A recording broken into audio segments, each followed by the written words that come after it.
یک اجلاسی شورای عالی تاجیکستان در شهر خوجند برگزار نگردیده است. اجلاسی 16 در دهه ارباب در بینای ریاست کلخوزی به نام اورمخوجه که شهر خوجند داخل نبود و نیست برگزار گردید. و فقط خدا میداند که آن در شهر خوجند برگزار میگردید آیا عیناً همان قرارها قبول میکردند. موضوع فخری من میبود که من زاده خوجندم، اما نه همچون نماینده خوجند. اول با قرارهای پرزیدیوم شورای عالی تاجیکستان ماه سپتامبر سال 1992 من اجرا کننده وظیفه سروزیر و بعداً در همان سیتی 16 در ارباب با قرار شورای عالی سروزیر انتخاب شدم. شاید مؤلفان اجلاسی 16 زاده خوجند بودن مرا به نظر گرفته باشد. حالا کسی به یاد نمی آورد که من و اعضای حکومت چند مرتبه با نشان اعتراض مجلسگاه را ترک کردیم و مقاومت قبول بعض قرارها نشان داده بودیم. همان وقت نه من نه اکبرشاه از این برنامه اطلاع پوره نداشتیم. در آن وقت ببینید جناب عبدالله جانوف، بجز از نامزدی امام علی رحمان رئیس جمهوری امروزه، آیا نامزدهای دیگر هم برای رهبری بودند؟ آیا در این باره‌ها گفتگو بود درباره شخصان دیگر هم؟ در اجلاس عزت الله حیایف هم همچون نامزد برای رئیس شورای عالی نام گرفته شد، اما این فقط جزء از برنامه بازی‌های سنگک سفر بود است که توانست حراس کشور دوست و همسایه ازبکستان را از علنگه و آتش برادرکشی و به نام اسلامگرایی در تاجیکستان مکارانه استفاده بود. گروه‌هایی که از شمال رهبری را در اختیار داشتند آن را موقتی می‌دانستند؟ همین رهبریتی که در اجلاسی 16 هم انتخاب شد یا چه خیل؟ در زمان شوروی اگر رهبری حزبی در دست زاده خوجند باشد، رئیس حکومت از بدخشان یا کلاب، رئیس پریزیدیوم شورای عالی از ناحیه‌های توبه‌ای جمهوری تعیین می‌شدند. آن زمان از مسکو موازنت را هم طلب می‌کردند و هم تامین می‌نمودند. چنین دعوا رهبری شمالی ها و رهبری جنوبی ها اسلحه ایدئولوژی منصب طلبان است که می‌خواهند همین طریق غرض‌های خود را روپوش نمایند. دقیقاً معلوم است که با خود رحمانوف درباره 4-5 ماه رهبری را به دست گرفته وضعیت را در دوشنبه و اطراف آن تیز گرداندن صحبت شده بود از همون وقتها. میتونم پرسم که در کجا مصلحت شده بود است مثلا؟ این را من نپرسیدم و من نگفتم در کجا مصلحت شده بوده است، خبر ندارم. اختیار آن را نه در دست شمالی ها یا یگان طرف دیگر بود. اختیار اما در بیرون از کشورمان بود. حالا هم اختیار کل در داخل کشور نیست. ببینید در همون اجلاسیه که از تلویزیون به طور مستقیم سخنرانی امام علی رحمان را بعد از انتخاب نشان میدادند، آقای رحمان اظهار داشتند که با گذشت وقت مردم رهبری خود را مییابد و وی را انتخاب میکند. این سخنان به چی معنا بود؟ از آن زمان تا حالا رحمانوف امکان نداد که مردم از تخت انتخاب خود آزادانه استفاده کنند. این نشان دهنده بر علیه فرق بین گفتار و رفتار رحمانوف است. در مطبوعات هم بارها نوشتند که در آن سالها روسیه و ازبکستان در تاجیکستان تأثیر زیاد داشتند و خود شما هم اشاره های کردید و هر کاری که شده است با مشورت این دو کشور انجام گرفته است. مثلا برگزاری اجلاسی خوجند، انتخاب امام علی رحمان رئیس جمهوری کنونی و مثل این. نظر شما چی است؟ آنچه که شما در سوالاتان آوردید با گذشت ایام تصدیق شده است. هر یکی آنها با نظر داشتی منفعت خودشان یا کشورشان سخن می‌راندند. چرا بعد از آشتی خوجند جنگ خاتمه نیافت؟ حتی بعضی نمایندگان مخالفین از خوجند و دوشنبه بر نگشتند، بعد از پایان اجلاسی و تاجیکستان را ترک کردند. ترس هراس از اسلامی گردیدن رژیم حکمران در تاجیکستان در کشورهای اطراف و خصوص ازبکستان و روسیه خیلی بزرگ بود. پیام‌های تبلیغاتی بعضی رهبران مخالفان و مانند چیزی گفتن ما 10 سال برای این تیاری دیدیم، تمام روزنامه‌نان تاجیکستان را گروگان می‌گیریم.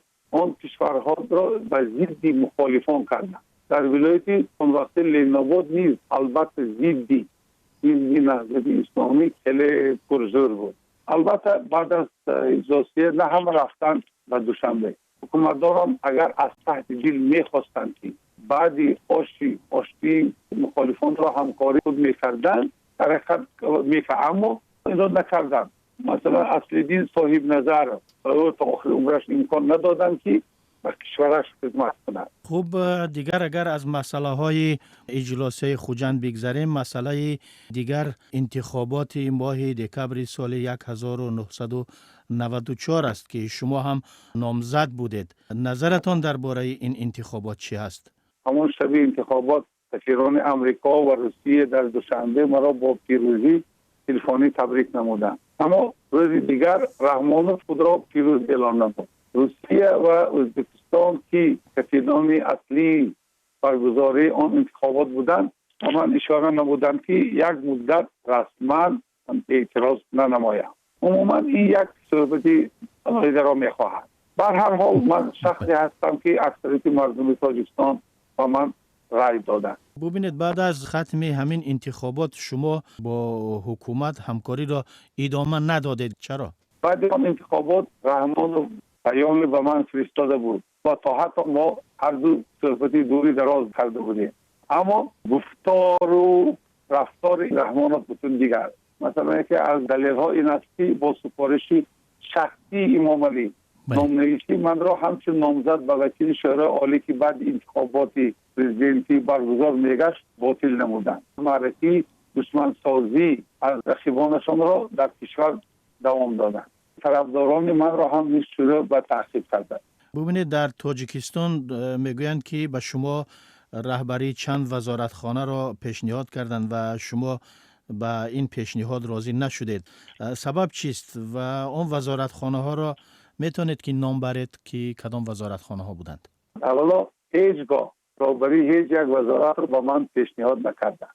درست. اما رحمان بعد انتخابات سال 1994 با کشورهایی که به تاجیکستان تاثیر بزرگ داشتند وعده داده بود که من را به وظیفه سروزیری از نو پیشنهاد می نماید. لیکن مثل همیشه گفتار و رفتار امام علی دیگر ماند. برعکس حتی از امکان اشتراک در انتخابات وکیلان شورای عالی جمهور مرا محروم کردند. من خبر دارم که بعضی از اشخاص اطراف امام علی به او پیشنهاد کرده بودند که مرا رئیس ولایت حتلان تعیین نماید. اونا فکر می‌کردند بگذار همین ولایت عقب مانده را عبدالله جان آباد نماید، او میتواند و هم پول هم دارد گفتند. لیکن رسما به من هیچ پیشنهاد نشده بود. برعکس برادرم عبدالله حفیظ را تهمت زده در زندان کشتند. عبدالملک عبدالله، شاید مردم تاجیکستان میخواهند دانند که شما حالا در کجا زندگی میکنید و با چی کار مشغولید؟ آیا با کارهای سیاسی نیز مشغول هستید و یا فعالیت‌های خود را کنار گذاشتید، فعالیت‌های سیاسی را، یا که عضو یگان سازمان سیاسی و جمعیتی هستید؟ جای زندگیم را ترغیب نمی‌کنم، چون که بیان هم و من شخصان زیادی مراجعت میکنم. من همیشه وقت دارم امکان جوابگویی و درخواست و خواهشی مردم را دارم. من همیشه بنیادکار بودم و حالا هم بنیادکار را دوام میدهم. تا جای مجبورم به کارهای سیاسی نیز سر و کار داشته باشم، چون که به من از مؤسسه‌های پرنفوذ سیاسی کشورهای بزرگ و سازمان‌های بین المللی برای بیان نظرم مراجعت می‌نمایند. اگر شما با این سوالاتم با من وطندار را در نظر داشته باشید، من عضوی این سازمان نیستم. چرا؟ مرا دعوت نکرده است. خب، سال آینده در تاجیکستان سال 2013 انتخابات ریاست جمهوری برگزار می شود. شما آماده هستید که نامزدیتان را پیشبری نمایید و در این انتخابات شرکت جوید؟ نظام حکومت چنان کرده است که شخصان مقیمی کشورهای دیگر حتی اگر شهروند تاجیکستان باشند هم در انتخابات رئیس جمهوری تاجیکستان اشتراک کرده نمیتوانند. من هم در قطار همان هستم. به نظرتان به هر حال کیها می توانند خودشان را نامزد پیشبری کنند؟ در تاجیکستان حداقل 15-20 نفر از جمله شخصان جنراسیون نو هستند که برای انتخاب شدن همچون رئیس جمهور به نظر من ارزنده می باشند. بسیاری آنها را افسوس حالا من نمیتوانم نام گیرم. نامزدهای آینده باید هم حقوق را خوب داند، هم اقتصاد را خوب داند و هم تجربه خوبی زندگی داشته باشد. و فکر من مثل خالجان جورایف، سابق پرکرور جمهوری و یکی از حقوقدانهای معروفی تاجیکستان. هرچند می‌دانم که جورایف در مصاحبه هایش نقش من را در اجلاس 16 در تقدیر او و تقدیر پرزیدنت نبی کمی تحریف کرده یا اشتباهاً دیگرگون فهمیده. میخواستیم بفهمیم که برنامه هایتان برای آینده چی هست؟ من چند تحریف آماده هستم و از پی آنها هستم. هرگاه کشورمان و برنامه‌های خوبی اینوواسیونی توجه ظاهر کند و شرایطی مناسب مهیا گردد، آن را در تاجیکستان نیز جاری می‌نماییم.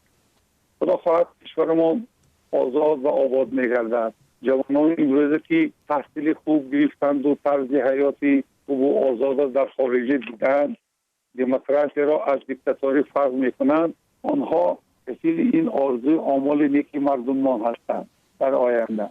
من باوری کامل دارم که تاجیکستان آینده خوبی درخشان دارد و با همین اگر شما چی نباشید و شما فهمی کارمندان بعد آزادی برای توجهتان تشکر می‌گویم.